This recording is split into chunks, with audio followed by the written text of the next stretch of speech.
I saw a couple questions already that were interesting to me. By the way, I appreciate everyone who's in here watching. I'm excited to get to connect with you guys.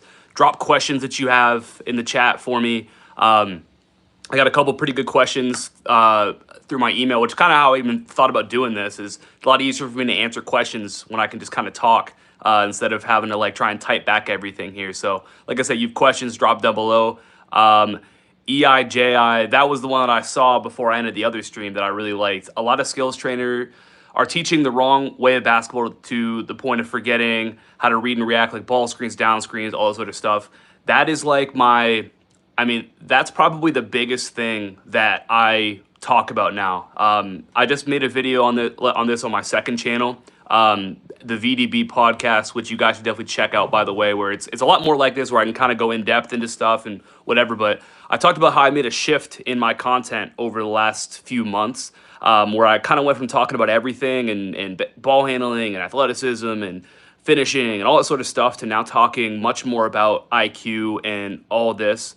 And the reason is because of this. You can have all the skills in the world, but if you don't understand how to read a pin down, how to read and play in a ball screen, you're not going to be very good. And the game of basketball is completely centered around actions, concepts. And when you really simplify the game, it's about that sort of stuff and being great there. And so for me, I think in order to really help players impact the game the most, that has to be like the focal point of what you're focused on being great at as a player.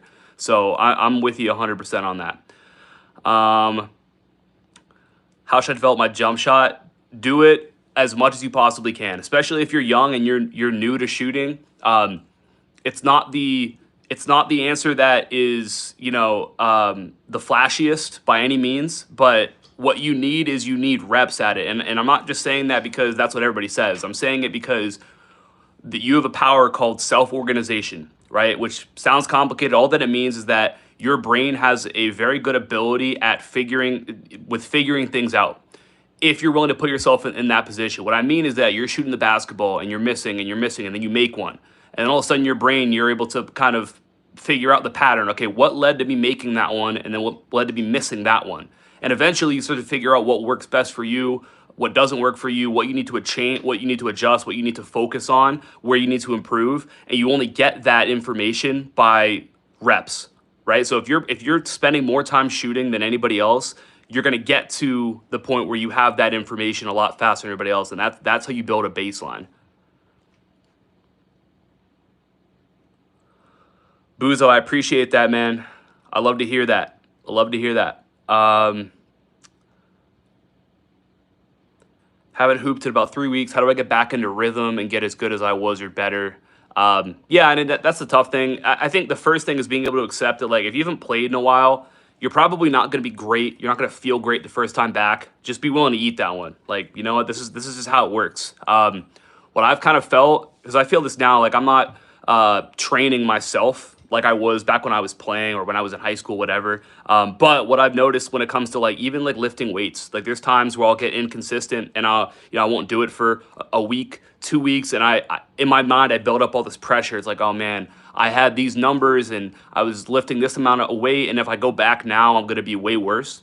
And I go back that first time and maybe that workout isn't like groundbreaking, but I literally feel like I'm right back into it after that, just by doing it one time, right? So just go do it, and accept the fact that it might not be your best, workout. It might not be your best gain, your best pickup run ever, but you're going to get back into a flow, into a rhythm quickly when you just go do. How do I slow the game down for myself? I think slowing the game down for yourself requires a couple things. First of all, you need to have a really good understanding of the game, right? So you need to understand, like I just talked about, how do I use different actions? How do I read a pin down? How do I read a ball screen? When are the best times to cut to the basket? When I'm in transition, should I push it? When should I look to slow it down? When should I advance the ball? When I get downhill to the rim, what's the best way to finish? What do I do when help defenders rotate over? That requires a high-level understanding of the game. And then once you have that understanding, it's about putting yourself in that position to do it as much as possible. As a freshman going into sophomore year, should I do any showcases, and is Made Hoops tournament as good as a 15-year-old? Regarding the made hoop stuff, as far as I know, it's pretty good, and I think they're continuing to get better. Like it's kind of been Hoop Group has been like the main group or the main company running like the big time tournaments, at least in the on the East Coast. Um, but I think Made Hoops is kind of approaching that too, and a lot of people are much more, or a lot of programs are kind of moving towards Made Hoops. So definitely good. Freshman into sophomore year, showcase is gonna be good in terms of a recruiting perspective. It's not very many like rising sophomores are getting looked at or considered at all by colleges. Like for the most part, almost nobody is. So if it's a good opportunity for you to compete against good players, then go do it. Just I wouldn't set your expectation or your focus even on like getting recruited or anything like that because generally that age is a little early. Shout out the Philippines. My shot became almost elite when I realized that you have to push yourself harder than game speed while training your shot. I love that. When you find ways to really challenge yourself and make it as difficult. I don't want to say as difficult as possible, right? Like I don't want you to just, start riding around on a bicycle and shooting, threes and thinking that, oh well, coach said challenge myself, so this is what I'm doing. But when you find ways to really challenge your footwork or challenge the speed you shoot at or challenge the way you catch the ball so that it's harder than you're going to see on most shots, that's when it becomes easy to be a knockdown shooter. How should I deal with sickness and know when to rest without getting feels of guilt when I miss practice? Um, you know, I think it kind of depends on you. Like if you feel like, hey, if I take a couple days off, I'm going to be able to come back and be at 100%, then do that, right? There's no point in feeling bad about it. I think you kind of just have to know yourself and be able to know like what your body needs. How am I supposed to train in game situations? In game, I struggle to make the same reads as I do during practice. Um, Are you talking about like you play way better in your team practices and then you get to your team games and you're bad? Is that what you mean by practice? How can you boost your confidence in game pickup games? I'm fine, but once I get in the real game setting, I play scared. Um, this is something that I've been thinking about a lot actually. I think it's kind of a twofold thing because you have like the actual on court part of it, which is I think the best way to develop confidence in yourself is to have a purpose every time that you play. So, and every time that you're on the court, what I mean by that is that you should know exactly what it is that you're trying to do. What do I want to hunt to give myself the best chance of being successful? Every time you play, there's no guarantees, right? You can have the worst game ever, but if you know that, hey, if I look for these opportunities as much as possible, I'm going to give myself the best chance of being successful. So, for example, you might be a guard and maybe you're not a point guard, you're kind of off the ball, and so okay, I'm looking for opportunities to attack closeouts whenever I can. If I got a defender who's a little wild closing out at me, that's what I'm hunting in this game. Or I'm also hunting opportunities to cut to the basket whenever the ball gets into the post, or whenever I make a pass, I'm looking to cut to the basket, and I'm just looking for those opportunities. You go out and you're very purposeful with the process of it and putting yourself in the right position. You're going to play with more confidence because you're putting yourself in the best position. That's the first part of it. The second part of it is like that's the whole confidence conundrum, right? Because sometimes we get in our mind that like this is it's so short term. If I play bad this game, like it's the end of the world, and you have to find a way to almost move past that in order to be able to like actually play with freedom on the court. So going through your mind and saying, okay, what's the worst case scenario? Is that okay? I go 0 for 11 from three, and then you got to think to yourself, well, Steph Curry's gone 0 for 11 from three, and he's the best shooter of all time, right? And then he got up and played the next day. I forget when it was in the playoffs a couple years ago, where he had like a terrible game, and then he came back and was like incredible as a shooter the next game, right? So one game, one performance is not a defining moment for anybody. So I think that's something important to keep in mind. Playing zone defense. What type of zone defense? How to average 40 in games. You average around 32. Well, what do you do to average 32? And what do you not do well right now? What should mainly be my focus as a 16-year-old sophomore going into my junior year? Well, it depends a little bit on where you're at. Like, did you play on the varsity team last year? Were you a starter? Are you coming off the bench? What position did you play? Were you on the team last year? Give me a little bit of context right there. Okay, so Fidel, you are good during team practices and then you struggle in games. I think that that probably goes back a little bit to what I was saying, where there's a lot more pressure in a game, right? Because you're in practice, no one's in the stands watching, no one's keeping score, there's no officials, there's no scoreboard, you're not playing for anything. So it's like the weight of things is present there. I think one of the things that the analogies that I use is like it's like crossing like a balance beam. So sometimes you're like, okay, you know, if you put a balance beam on the ground and you say, okay, cross this balance beam, this 10-foot balance beam, I'll give you $100. Everybody would try it at least, because even if you stumble, you lose your balance, you're just going to step off onto the ground. You're 6 inches off the ground, so there's no risk, right? You move that balance beam up 10 feet in the air. Now maybe if you're really confident in yourself, you're going to go try it, but it's probably split. And if you put that balance beam 100 stories in the air, no one's going to do it. The task itself is no different, right? It's the same exact thing, but the risk is higher. So you have to be able to almost accept that part of it and say, okay, just because the risk is there or there's more pressure doesn't change the actual task that I'm doing. And then, like I said, go back to being really purposeful with what you're trying to do in that game. Like, let that be at the front of your mind. Get rid of all the stuff that, what if I mess up? What if, I last game I missed a bunch of shots? Like, you have to be able to keep yourself in the present, and you do that by having purpose with how you play.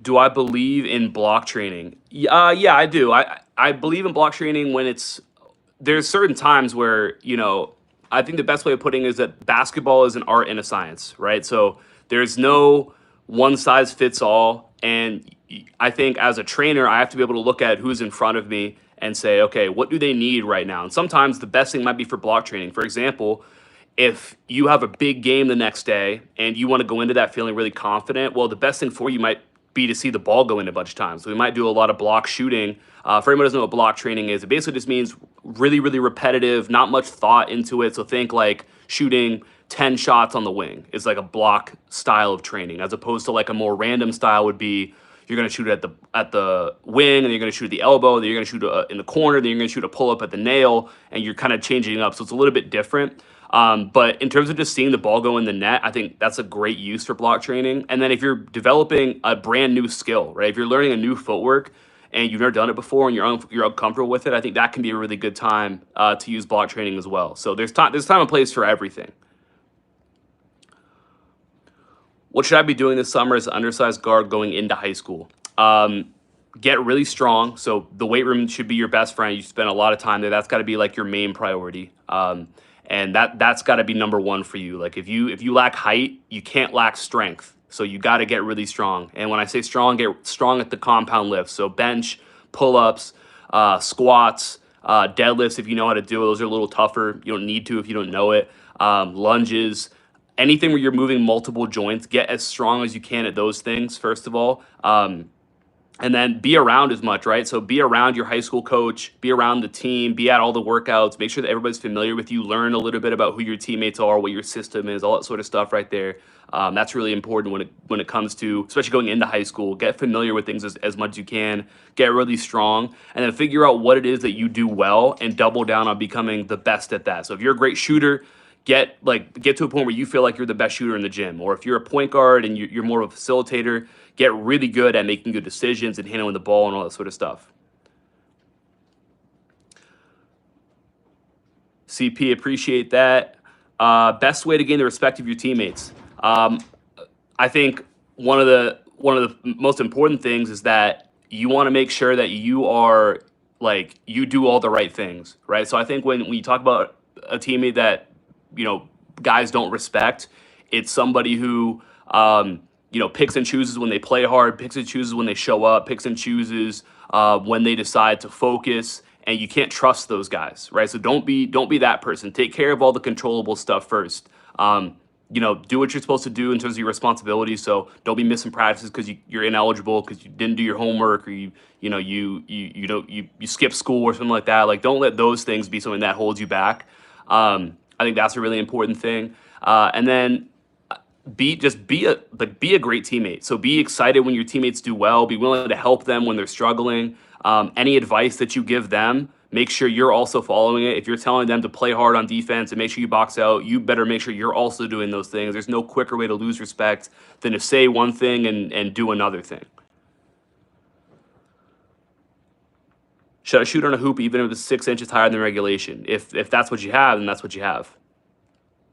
I'm a good hooper, but lack opportunities for overseas basketball. So how can I get to show up to an abroad high school team as a young good hooper? Um, are you like are you high school, college? Like what level are we talking? Meditation, is it worth it to boost confidence? I don't know as much if it's directly going to boost your confidence, but meditation I think is so important. Kind of going back to what I was saying earlier about a lot of times the lack of confidence in a game comes from being focused on things you don't. Sorry, I got a call. If you're really focused on the past, so I just turned the ball over last possession, or I missed all my shots last game, or if you're focused on the future and you're worried about, well, what if I miss my next shot, or what if I turn the ball over, or what is coach thinking about, what if coach gets mad at me? If that's what you're focused on, you're probably not going to be as good as you could be, and it's going to be really hard when things go wrong for you to keep yourself locked in. So meditation is a great way to learn how to be present, and I say that the players who are consistently the best are the ones who are consistently able to stay in the present moment. All you control is what happens on this play.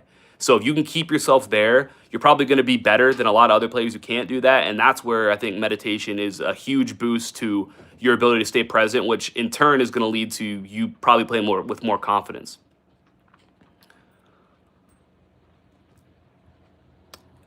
Why do I struggle with turnovers as a point guard? What kind of turnovers?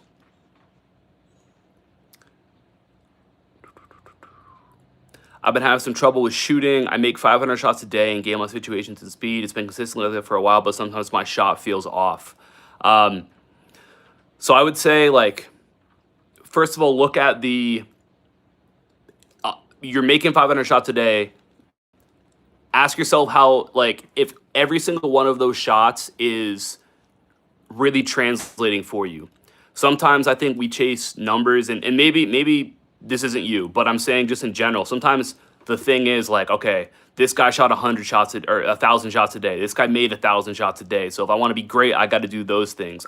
My take on shooting is that quality of your shooting workouts is much more important than the quantity of shots that you're making. So for example, I just sent out, I think I wrote it in an email. Maybe I said it in, I think I posted it in a video too on YouTube like last week, where I was talking about, in my opinion, like an ideal shooting workout is like 45 minutes to an hour and has anywhere from 100 to 250 makes generally. This is for me. Again, everybody's a little bit different, but in my experience, that's kind of the sweet spot because you can ensure that every single one of those shots is purposeful. So not only are we going to get volume up, but we're going to make sure we put a lot of pressure on the shots we're taking. So, okay, I got to make a certain amount of shots in a row. I got to go 3 for 4 at this spot. I got to go 3 for 5, 4 for 6, whatever. And then we can really focus on making those shots difficult. So if I want to work on getting better at hitting in-game shots, can I hit shots where my feet are imperfect? And I can work on that. And I can make maybe 20 shots with my feet a little bit off, but I know that those shots are going to translate to games because now when I get into a game and things are imperfect, I've worked on imperfect shots. Same thing if you work on shooting off a bad pass. You might shoot off a bad pass and make 30 shots in a workout, and that right there is going to translate for you because you're going to get into a game and you're not always going to get a perfect pass. So you got to ask yourself, are those 500 shots that I'm making preparing me for the imperfection that's going to come along with actually playing in a game, right? The saying is you can't train in a peaceful world and then expect to succeed in a chaotic one. So ask yourself if your shooting workout is chaotic enough that it's going to translate to what a game is like.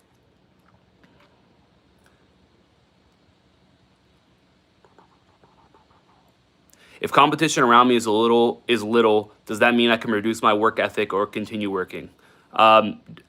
If I'm understanding you correct, definitely don't like.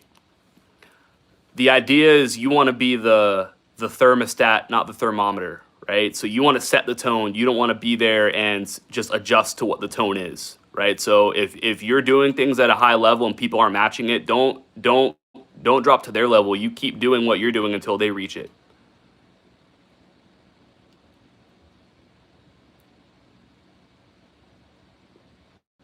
Why does it feel like I'm not getting better even though I'm putting in the work? Luke, what do you struggle with? What's not getting better?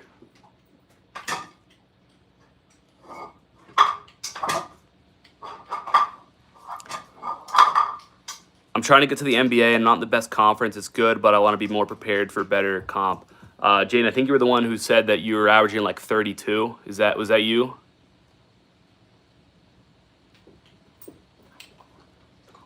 If you're not playing in a good conference, and that's the concern, like if you're averaging 32 a game in high school, you should be able to play for a pretty good AAU team where you're going to play against better competition. So I would say really lock into that if maybe your school basketball isn't getting you what you need.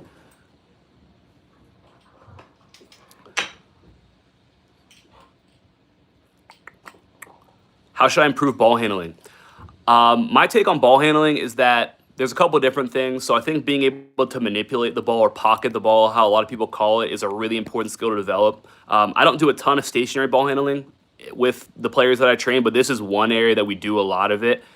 Is just working on like putting a cone in front of them and going over and back, just manipulating the ball, being able to pick the ball up almost and put it in, like place it where you want to place it, and like finding that gray area between hand on top of the ball and carrying it. Like you want to find that gray area that you can kind of get away with moving the ball how you want to move it. That's what the best ball handlers do.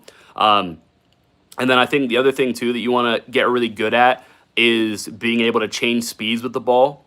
I think at the top end of that, when you think about ball handling or having a lack of ability, usually it's because you can't keep the ball up with your body. So you move at a certain speed, and when you hit that top speed, let's say when you're going at 80% effort, you got great handles, and you hit 95% speed when you're moving or you're making a move and you lose the ball, well, now you're limited by the fact you can't keep the ball up with your body. So one thing I love doing is starting off in a crawl, which if you guys have seen, like the Good Drills guys, Bobby, Ross, they do this a lot, where you're starting off like almost leaning forward, and then we'll make it simple. We'll go from baseline to half court, and you just have to make moves to half court, going as fast as you can, wanting to lose the ball.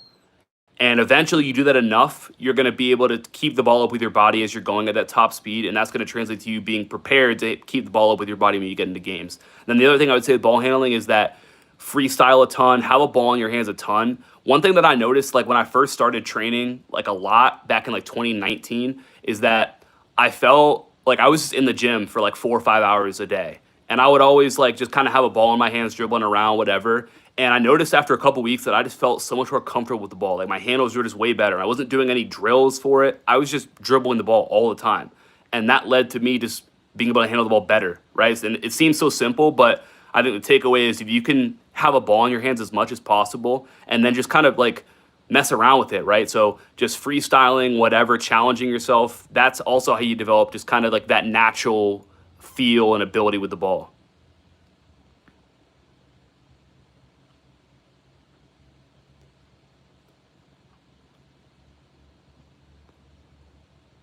I love that, Ryan. That's awesome. Pressure, getting my pocket pick, turnover. So you're struggling with getting with your pocket pick, turnover. So handling pressure. The two things with handling pressure, two big things are, one, be able to change your speed. So even if you're really fast, if you're always going at that fast speed, you're easy to guard. And if you're able to kind of be at 20% speed, bump up to 50, bump up to 80, to 100, back down to 50, back to 20, and you can do that, you're hard to guard. It's harder to pressure you because you're unpredictable. So get really good at changing speeds. And then the other part of it is get stronger, right? It's easier to pressure and take the ball from somebody who doesn't have the strength to handle it. So get stronger, get better at changing speeds. To be a better basketball player, you need to train with a skills coach or train by yourself through watching in your videos. I think both is great if you can.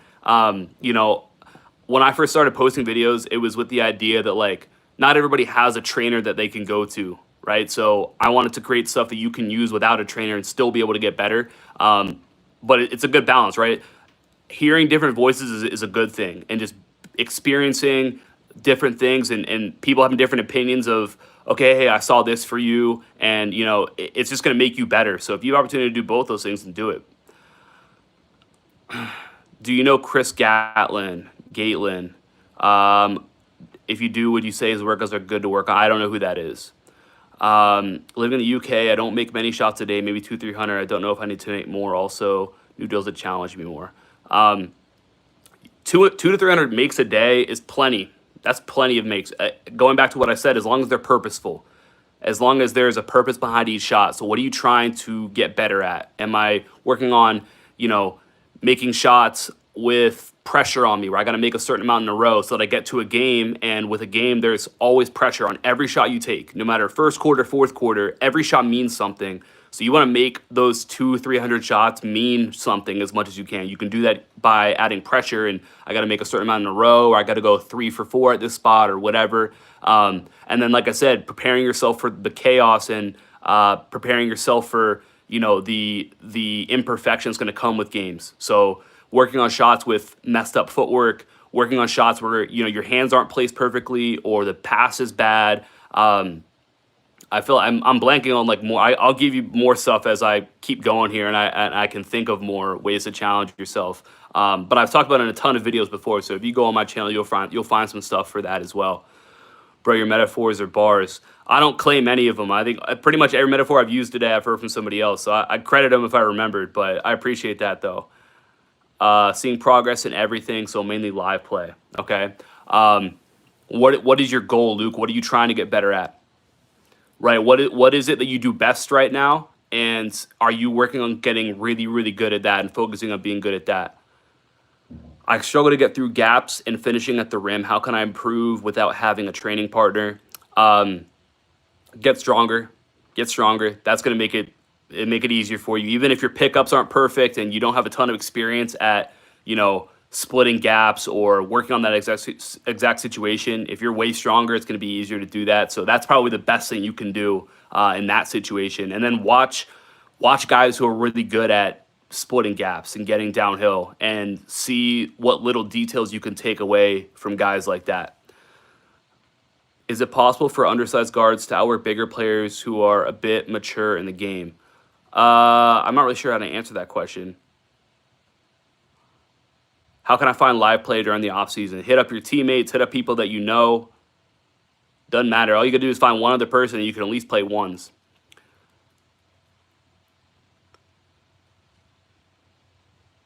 Averaging 30 really isn't hard to me, and I'm not selfish either. The amount this channel has helped raising IQ with cuts and transition is the difference. Don't work on that situation as much either.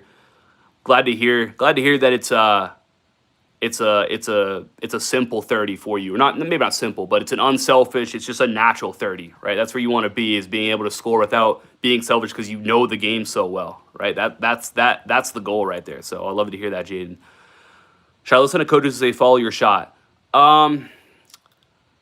Yeah, it depends on, I mean, I would say generally if you're a great shooter, you're probably not always following your shot. If you know for sure it's short, like sometimes it's an easy way to steal a rebound, but I don't think I've ever told a player to follow their shot, if that answers it for you.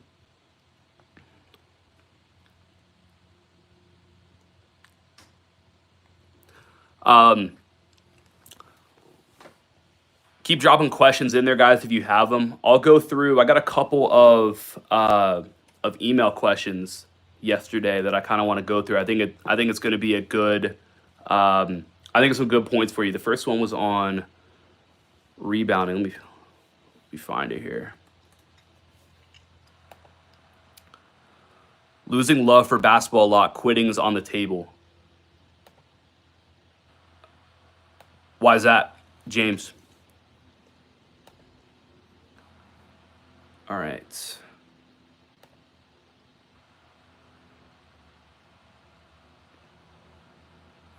So here's something that this wasn't the one I was thinking of, but this is a pretty good one too.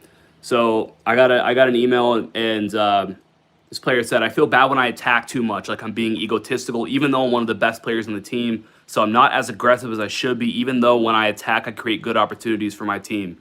This is actually like, this might seem like kind of like, man, you're good, like go be good. But I think this is actually something that a lot of players struggle with, right? You have to understand that sometimes being selfish is the most unselfish thing that you can do, right? Especially if you are one of the better players, or if you know that when I'm aggressive, it opens up opportunities for my teammates and I'm willing to kick out and make them better. Just because you do something a lot because you're able to doesn't mean that that's you being selfish. And a lot of times players either like shy away from the pressure that that brings because it's kind of on your shoulders. When you're one of the better players and your team doesn't do well, it's probably because you didn't do enough. And that's pressure. That's hard. And sometimes when players feel that, they shy away from it and they defer and they say, okay, I'm just going to be more unselfish. I'm not going to attack here, even though I could. And I'm not going to shoot the shot, even though I could. And that way, it doesn't fall back on me as much. And that's actually the most selfish place that you can be in, right? So understanding that at the end of the day, all that matters is giving your team the best chance at winning. So you got to be able to look at yourself and say, when I do this, are we better because of it? And if that's the case, don't worry about who's getting shots, who's not getting shots. Like, you got to do what's best for the team in that situation right there. So I thought that was an interesting point. I'm probably going to dive deeper into that in a video coming up here. I got a really good one on rebounding. I got to find it. See what I missed here.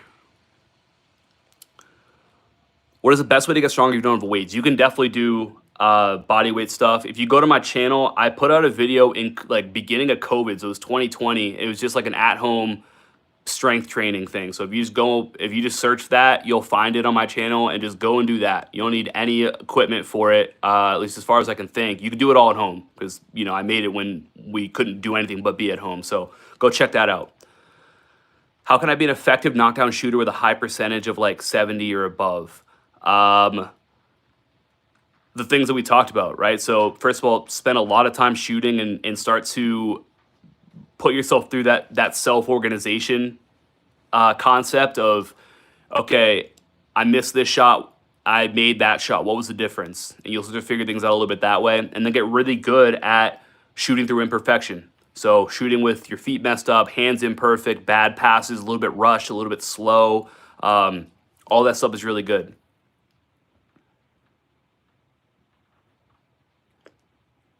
How did I try to make varsity as a freshman?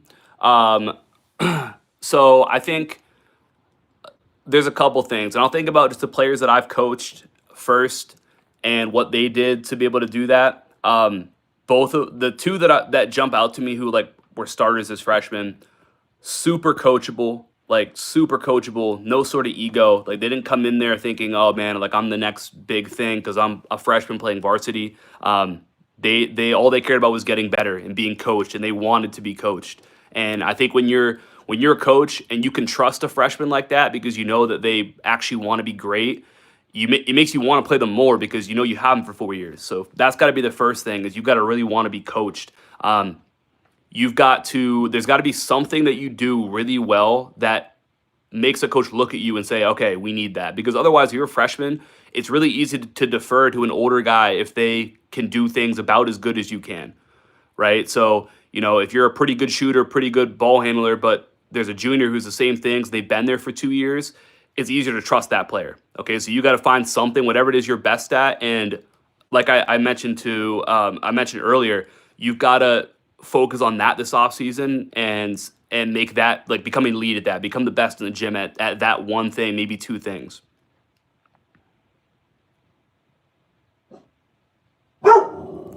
Chill out, Howard. Someone got home. I look like LeBron. I'll take it.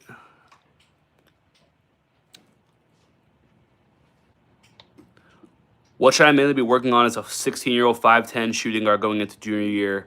Not on the team last year. Get really good at, you know what you should do once this is over? Go to my channel. I just posted a video about like an IQ guide for shooting guards. I posted it like last week or the week before. Watch that video and you'll see like examples of the stuff that I'm talking about. At that position, you got to be able to make open catch and shoot threes. Like, got to be able to do that. Got to be able to defend. So make sure you're strong enough and athletic enough to do that. So be in the weight room, sprints, jump as high as you can a couple times a week, get athletic, and then get good at recognizing opportunities to attack closeouts. So momentum advantages, get good at moving without the basketball. So reading pin downs and when you're coming off of screens, recognizing times to cut. So 45 cuts when the ball gets into the post or your teammate drives, looking at opportunities for backdoor cuts as well. And I talk about all this stuff on my channel. But like I said, go check out that shooting guard IQ video that I just posted. Like, I think it was last week, the week before.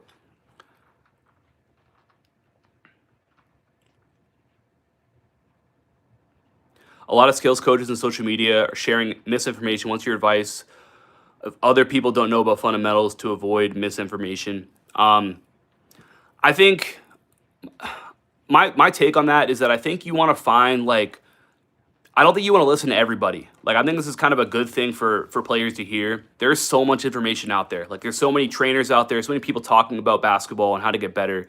And if you listen to everybody, you're gonna you and I looked at this the other day. Like I just kind of looked to see what was around, and I found this more than one time where somebody will say do this drill, somebody will say to do the exact opposite. Someone will say this is how you become a great shooter. This person will say no, that's not right. This is how you become a great shooter.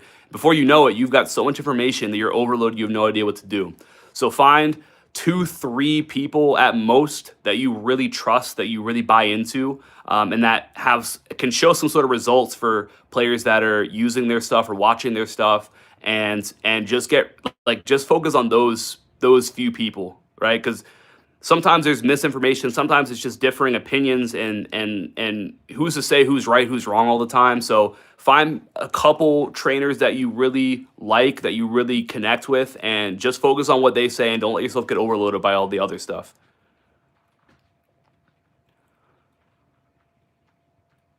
Unfair treatment from coaches, teammates, lost love during my long-lasting ankle injury, fear of not making a real living out of this, question if this is my purpose. Yeah, man, that's tough. I think, and we'll see if this answer helps you at all. But that something that I've talked about before is that basketball is, if you really do it the right way, you can't fail at it. Like there's no way that you don't get something out of it, because if you really put everything into it and you work at it and you set goals and you're able to overcome adversity, and you get hurt and you find a way to come back, and you have a coach who's bad or who doesn't see eye to eye with you, and you find a way to overcome that and keep going and get better because of it, when you can do those things, it sets you up to be successful in everything else that you're going to do, right? Whether it's basketball or not. Like I talk about this channel, the stuff that I learned as a player, where it was, okay, I'm going to set a goal, I'm going to create a plan, and I'm going to stick to it. I'm going to show up every day, whether like even just YouTube, for example. Even when I'm starting out and this video gets 5 views, or that video gets 7 views, and oh wow, this video's got 100 views, and the next video I post got 20, right? It's hard to like be able to keep yourself going and be consistent, but you learn that skill through basketball if you really commit to it.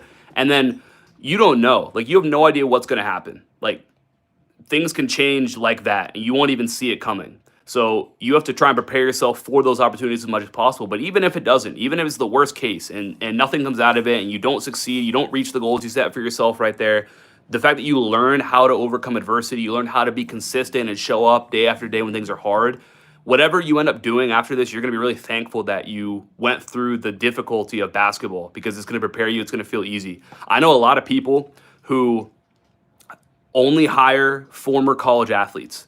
Like it's like a thing. Like companies who would say we only hire people who played a sport in college, because you learn this sort of stuff, and you're going to be a way better. You'll be way better at whatever you do when you have those lessons that you've learned, and this is a great way to do that. How do I improve defense against taller players? I would say first thing is, I feel like a broken record. Get really strong. Get really, really, really, really, really strong. When you look at the defenders in the NBA who are undersized, a lot of times they're able to survive because they're strong, and that's why they're not liabilities on defense. Even so, like someone like Steph Curry, and this is probably becoming less of a thing as people kind of are more in the know. Steph Curry is not a freak athlete in terms of above the rim stuff, obviously, but really strong. Like I saw a video of him deadlifting like 400 pounds. Like he's strong, right? And that's why he's able to defend at least a solid level, right? And so make sure that that's really what you do, and then go do it as much as possible. So get experience guarding taller players. You have a friend who's a little bigger than you, or you can go somewhere where there's bigger players. Every time you're on the court, make it your mission to guard a taller player, and you're going to learn the nuances of what works for you, what doesn't work for you, where you need to get better, all that stuff. Chill out, dude.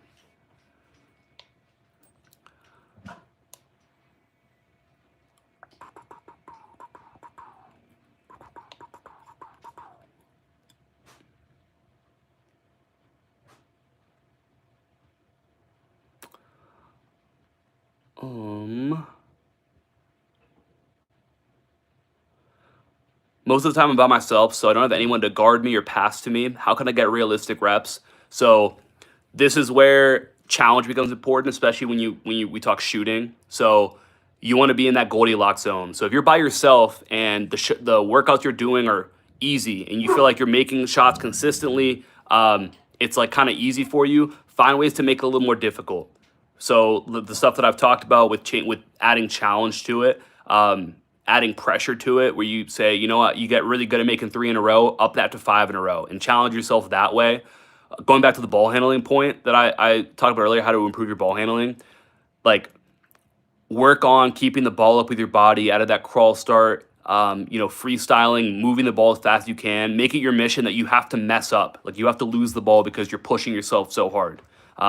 If you don't have someone to work out with, then you need to make sure that you're challenging yourself. So you're missing shots because you're making it more difficult, or you're failing a drill because you have to make a certain amount in a row and that's challenging for you. And then with ball handling, you're pushing yourself and going as hard as you can and forcing yourself to improve.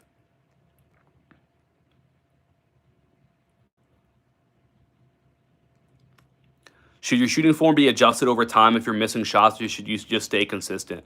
Probably a case by case thing, but I think generally, yeah. Like I think the more that you do it, you're gonna figure out what works and what doesn't work, and yeah, you're probably gonna make some adjustments over time.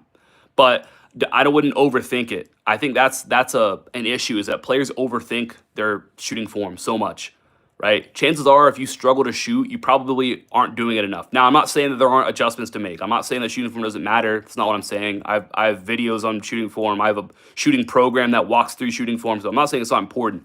But generally, when you have the basics down, the inconsistency with form, or you feel like one day you're making shots, the next day you're not, or whatever, it's usually because you need more reps at it.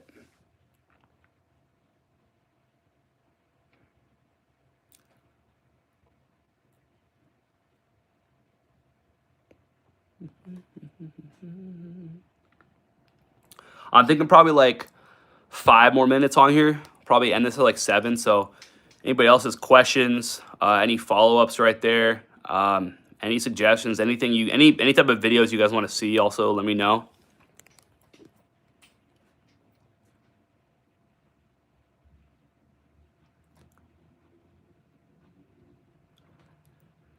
AS10, it makes me happy that quality is more important than quantity. Is it enough to train 1 to 3 hours a day if I challenge myself? For sure. I will say, guys, on top of that, so I put out a like a free guide, and if you, I'll get back to how you can get that after, if you guys haven't seen it. But a lot of players, I think, and in my experience, what I've seen is that players can be getting better so much faster because everybody in the world who plays basketball, who's like serious about it, is focused on doing their like their on-court workouts, their lifting, all that sort of stuff. And that's going to take you, what, 2 to 4 hours a day when you're on the court working or you're in the weight room, whatever. And then after that, they're not really doing anything, right? You're not doing anything else with the other 20 hours of your day to get better. So there's more that you can do to get better than just the on-court stuff, just the physical stuff. And so in this guide, I kind of broke down like, okay, how can you actually spend time off the court to make yourself better? A lot of it has to do with developing your IQ, your understanding of the game, developing good habits, so learning how to be present, like we talked about. That's going to translate to better on-court performance as well. So a lot of times you can get better at a rate way faster than everybody else because you also spend time doing that. Guide is called How to Get Better at Basketball Twice as Fast. If you don't know what that is, you haven't seen it, send me a DM on Instagram or on TikTok or whatever. Just reach out to me and I'll make sure you get the link for that. It's free, so definitely check that out. I know I've gotten some good feedback on that so far, and it's a great way to a great thing to add to just your routine every day, so that you know that not only you're getting better on the court in the weight room, but you're also getting better. Like you're almost doubling your process or your progress because of the extra stuff that you're doing off the court as well.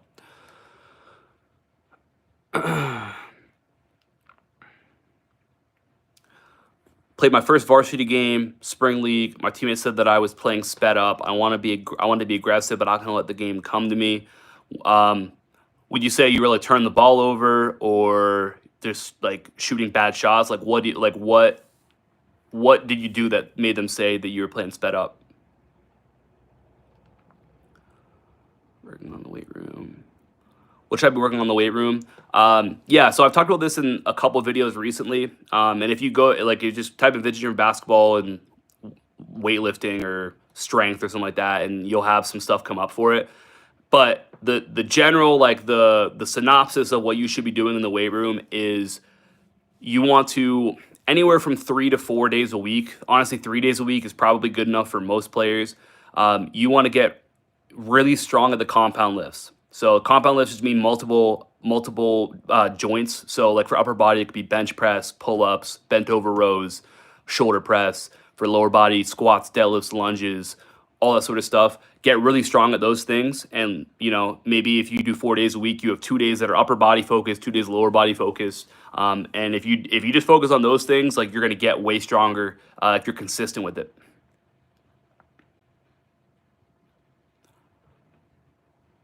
What should I work on to speed up my shot without losing my shooting percentage and sacrificing form?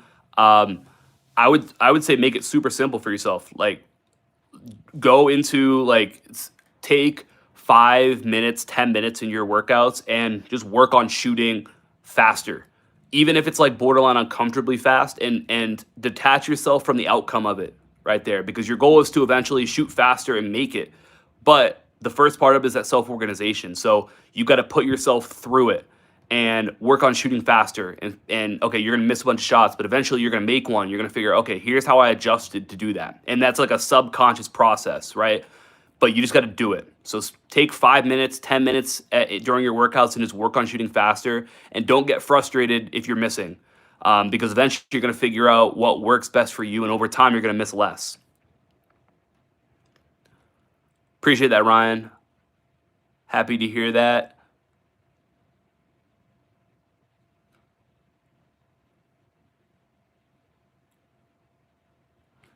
Yeah, AS10, I'm kind of with you. I just mentioned that whole, like, watch 2 or 3 like trainers or online basketball people. Like, if you watch my videos, you watch Coleman with By Any Means and Good Drills, like, that's pretty solid right there. I'm a fan of both those.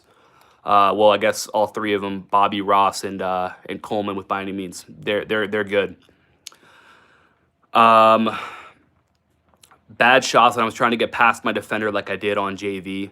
So I mean, part of it is, like, first of all, it's your first game, right? So don't, like I talked about earlier, Steph Curry has had bad games too, where he goes 0 for 11, he shows up the next time and he's way better. One game means nothing. Everyone can have a bad game, okay? So be able to be self-aware and ask yourself, what could I do differently? And be receptive to what they're saying, right? If they're telling you, hey, try this, hey, adjust this, do those things, eventually you're going to figure out what works for you, if you're willing to continue to adapt, right? You're learning a new level. That's part of it right there.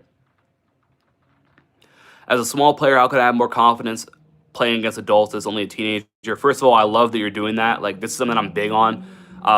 It's like a lost art now. Like, when I was in high school, I was 15, 16. Every Wednesday night I was playing against adults in pickup, and I learned a lot from doing that, because you learn from players who are more experienced than you. Like, stuff that I watched them do that I took and started doing because they did it. Kids my age weren't really doing that sort of stuff, but the more experienced players were, so you'll learn a lot from doing that. And obviously it's difficult. You're at a physical disadvantage. They're bigger than you, probably stronger than you, maybe more athletic than you, more experienced for sure. So first of all, like, good on you for putting yourself in that position, because now with AAU being so big and really post-COVID, there's not a lot of players who are doing that. So you're already giving yourself a leg up here. Don't worry, like, confidence is going to come as you do it more, and as you get really as you figure out what works for you. So just show up. Just keep showing up, and then take advantage or take note of what's going well for you, what things work for you, and what doesn't. And then if you keep showing up, you're going to be, like, it's going to put you really far ahead of players your own age, right? But just keep doing it. The confidence will come.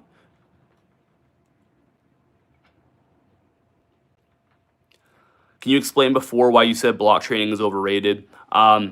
So there's been a big shift in the whole basketball training landscape when I think back to when I was playing, and how block training was essentially the prescribed method of training for everybody. Like, I grew up, that was all I knew, and that was all most people knew. And so there's been a swing, though, in the pendulum. We're on the other side now where people have demonized block training to an extent where they say it's not valuable at all, right? So I'm thinking probably back when I said it as bluntly as that, probably we weren't quite where we are now, where I think there's nuance to it, right? You have to look at, sure, random training, variable training is great, and it's something that is probably a staple in 95% of what I do with my players. But there are times where block training can be valuable, right? Like I just gave the example of working on shooting faster and taking, if your goal is to get a faster jump shot, taking 5-10 minutes in a workout and just doing that. You sit or you go to the left wing and you just go all 5 minutes there in a block style of training because you're purposefully working on something that's challenging already. That's where block training, I think, can be valuable.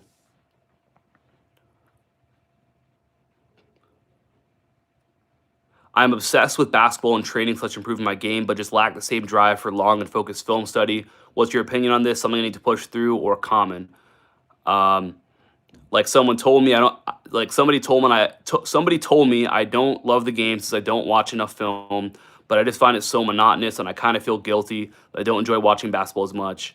But maybe there's other ways to improve my IQ that supplements film study. Asher, that's a great question. That's a really great question, great perspective right there. So everybody learns differently, right? The way that somebody might tell you have to study the game or you have to, train, you have to learn something. Not everybody learns the same way. So for you, you might not want to sit down for an hour and a half and watch film for that entire time, and that's okay.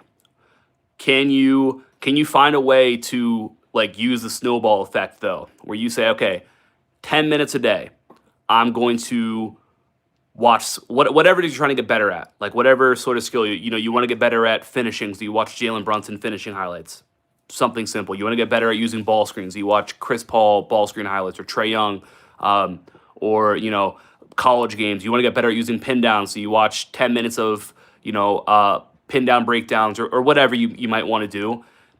It doesn't have to be for an hour. It doesn't have to be for 2 hours. You can spend 5-10 minutes, and if you do that consistently, then you're going to get smarter. You're going to learn the game more. I think that if you can find a way to do that, say, you know what, the next week I got to spend 5 minutes every day studying this, whatever it is you want to study, right? That's where that is better than nothing. And I'll be honest with you, Asher, that's probably more than 98% of players out there are doing. So you can get ahead just by spending a few minutes a day doing that stuff right there, okay? But don't feel like you have to do things one certain way. You got to find what works best for you. And then here's the other thing too, Asher. That'll become a habit for you if you're willing to do it. You might struggle to do it now, and maybe even 10 minutes feels difficult, but you're going to do it, and it's going to be hard. You're going to do it again. It's going to be a little bit easier. You're going to do it again. It's going to be a little bit easier. And then eventually you might do that for a week, and it might just feel like nothing. And then maybe one day, Asher, maybe one day you'll be a person who loves watching film for like an hour, 2 hours, 3 hours straight. Maybe you will be, right? But you won't know until you just start and build the habit. But it can be a couple minutes a day. Doesn't have to be anything crazy. AS10, appreciate you tuning in, man. And thanks for watching, for the support. 1 a.m. my time. I respect that. Love to hear that, Alex. Appreciate you watching the videos. Glad to be able to help.